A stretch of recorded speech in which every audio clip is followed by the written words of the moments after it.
নমস্কার বন্ধুরা, অঙ্কিতা রান্নাঘরে আবারও সবাইকে স্বাগত জানাচ্ছি। আজকে বানাবো মাশরুম মশলা। তার জন্য প্রথমেই মাশরুমটাকে হালকা ভাপিয়ে নেব। জল নিয়ে নিয়েছি, তার মধ্যে দিয়ে দিলাম নুন। এরপরে মাশরুমগুলোকে এর মধ্যে দিয়ে দেব। আপনারা চাইলে কিন্তু অবশ্যই এগুলোকে ছোট ছোট করেও কেটে নিতে পারেন। এবার খুব ভালো করে ফুটে সেদ্ধ হয়ে যাওয়া অবধি মাশরুমগুলোকে এইভাবেই ফোটাতে থাকবো। ভালোভাবে মাশরুমটা সেদ্ধ হয়ে গেছে। এবার এই মাশরুমটাকে তুলে একটা ছাঁকনির সাহায্যে ছেঁকে নেব। অপরদিকে একটা কড়াইতে সর্ষের তেল নিয়ে নিয়েছি, তার মধ্যে ফোড়নে দিয়ে দিলাম শুকনো লঙ্কা আর তার সঙ্গেই 1 চামচ মতন জিরে। খুব ভালো করে ফোড়নটাকে ভেজে নেব।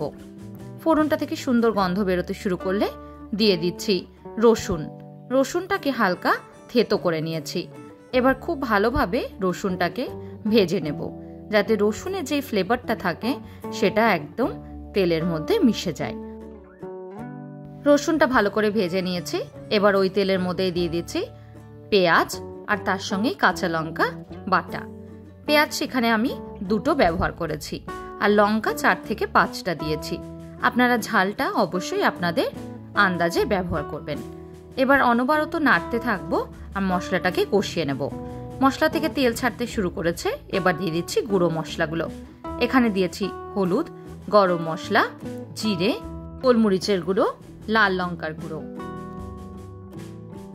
গ্যাসের ফ্লেমটাকে এই সময় লোতে করে রাখবো আর মশলাটাকে একবার ভালোভাবে 2 থেকে 3 মিনিটের জন্য ভেজে নেব।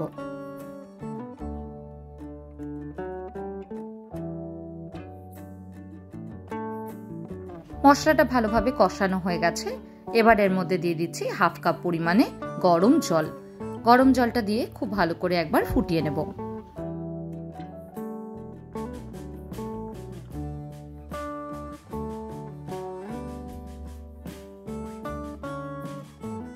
ঝোলটা খুব ভালো করে ফুটতে শুরু করে দিয়েছে আর তেলও ছেড়ে দিয়েছে। এই সময় দিয়ে দেব মাশরুমগুলো। মাশরুমটা পুরোপুরি সেদ্ধ আমি করিনি, 90% মতন যেহেতু সেদ্ধ করা আছে, তাই একটু আগেই কিন্তু ঝোলের মধ্যে দিয়ে দিতে হবে।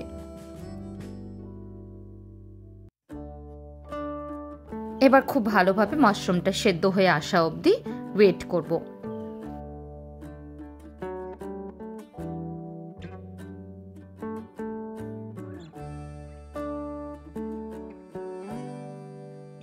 দু থেকে 3 মিনিটের জন্য ভালোভাবে ফুটিয়ে নিয়েছি। এবার দিয়ে দিচ্ছি গরম জল। মাশরুমটা এবার পুরোপুরি সেদ্ধ হয়ে আসা অবধি অপেক্ষা করব।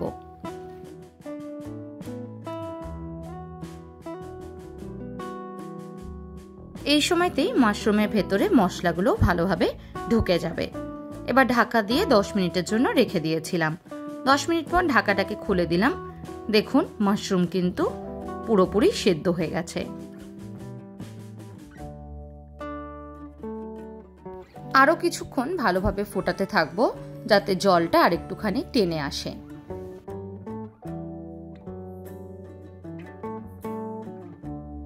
অনেকটাই পরিমাণে গ্রেভি কমে এসছে। এই সময় দিয়ে দিচ্ছি ওপর থেকে কাসুরি মেথি। কাসুরি মেথি দিয়েও খুব ভালোভাবে একবার নেড়ে মিশিয়ে নেব। রুটি, পরোটা বা নান যে কোনো কিছুর সাথেই এই রেসিপিটা খুবই ভালো যায়। আজকের রেসিপিটা কেমন লাগলো অবশ্যই আপনারা কমেন্ট করে জানাবেন।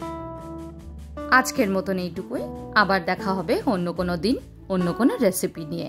ভালো থাকবেন, সুস্থ থাকবেন। ধন্যবাদ।